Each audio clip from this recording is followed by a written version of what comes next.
Olá, hoje eu queria estar comentando com vocês sobre uma monografia, um trabalho reflexivo filosófico que eu desde 2009, 2010 venho tentando escrever na medida do possível, assim que me sobra algum tempo aí dentro do meu cotidiano corrido, que é sobre a ideia de psique na obra aristotélica e o que a psicologia, na verdade, de alguma maneira ganha quando volta os olhares para isso, né? Acho que uma das ideias que eu gosto muito, que está na obra do Aristóteles e que de alguma maneira outros autores vêm chamando a atenção, é a ideia então do estudo da vida, né? E a psicologia como um estudo da vida, nesse sentido quase como um estudo do mundo da vida, que é um pouco da ideia da própria fenomenologia. Então, queria até ler aqui um trecho do Gomes dos Reis que traz essa ideia, que me parece bem interessante, no sentido de superar, né, a visão tradicional da psicologia, que geralmente esteve marcada pelo paradigma cartesiano. Então, o divórcio entre o estudo da vida e o estudo da psique,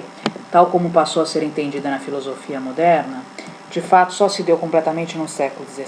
Né?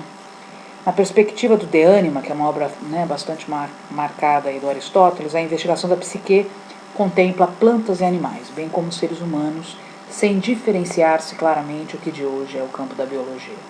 Então essa eu acho que é uma das coisas muito interessantes que o Aristóteles nos deixa, que é esse convite a entender a questão humana não dissociada do mundo da natureza, do mundo das coisas, né? Quer dizer, o mundo entendido como uma tecida, uma rede, né, complexa tecida aí, por diversas dimensões e seres e a própria questão humana, né?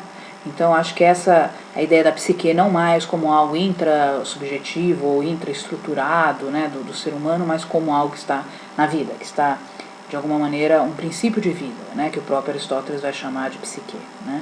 Não seria mais somente uma substância no sentido material, extensa, né, nem abstrata, quer dizer, não é, ele supera essa visão também metafísica, né?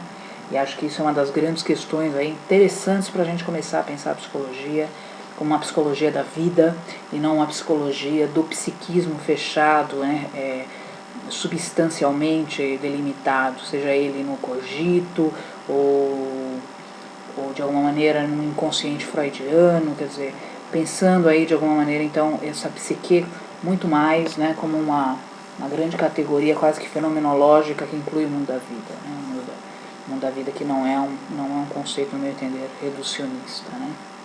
Então acho que de alguma maneira essa é a grande contribuição que o Aristóteles pode nos trazer. Tenho estudado isso, tentado ler, né, acho que é uma das... reaprender com os filósofos gregos sempre é algo muito interessante, né.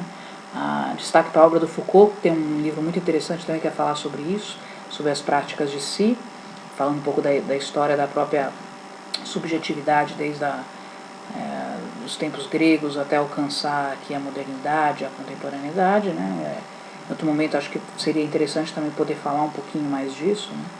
E aí então de fato, né, tá tentando desconstruir essa visão do eu ocidental dicotomizado aqui, né, entre um eu individual, original, profundo, único, singular, separado de um outro social que nos atrapalharia no nosso pleno desenvolvimento, né? Aquela visão quase que do bom selvagem lá do Rousseau, né? Então, dessa maneira, acho que sempre é interessante a gente conseguir entender, né? Essa é uma das minhas questões aqui, entender a psique numa visão aristotélica, contrapô-la à visão da psique cartesiana, que fundamenta a maioria das escolas psicológicas da modernidade. Ao realizar essa compreensão epistemológica, podemos ensaiar possíveis pontes de concordância com a visão fenomenológica existencial, né, que tem oferecido-se então como uma morada ética alternativa a uma morada neoliberal disciplinar. Acho que isso é importantíssimo a gente pensar então numa psicologia do século XXI que faça essa reflexão e esse caminho de superação. Tá?